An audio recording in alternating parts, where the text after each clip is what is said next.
There's an art critic who said that art is either decorative or spiritual, and I really don't like decorative art.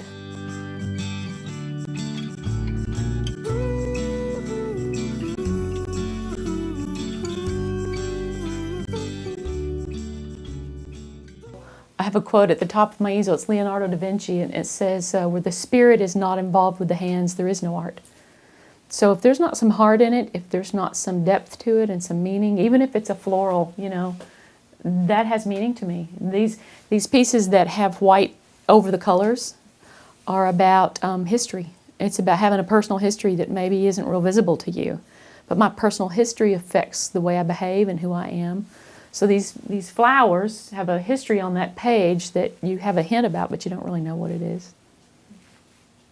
I tend to work on in mediums where I don't use white. I don't use a white pigment. Several years ago, I started with an erasing technique. Was started out as just a solution to a problem on a particular piece. You know, you make a mistake, so you go erase it. Well, I liked the way the erasing looked, and I didn't realize that you can really bring the white back out of the paper by just erasing. So I did a lot of erasing, and at the time I was at UTD in the Fine Arts Department, my professors were saying, what does the erasing mean? So I struggled with that for a while. I thought, well, I'm just cleaning up the paper. But erasing has come to mean something to me. It's come to mean forgiveness. That, you know, we lead our lives and we do our thing and we make mistakes, and only forgiveness erases the marks. You know, that's the only thing. So that now I use that erasure. It's just more symbolic to me of forgiveness of what I've done to the paper. It's about not ever being able to do the same thing twice.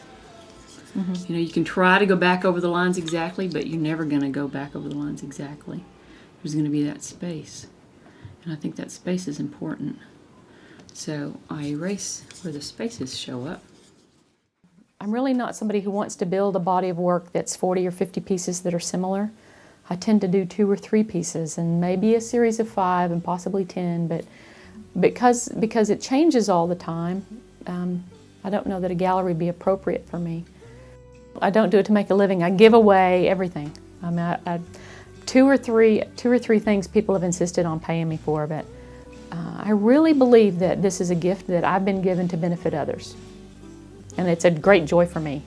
So, and I get more personal release out of doing artwork that has a spiritual meaning or a background, or you know, something that I put into it. And I've found too, it touches people. You're not going to be able to really affect someone and touch someone with a piece of decorative thing as much as you can something that maybe they can't describe why they love it or why it makes them sad, but it touches them somewhere.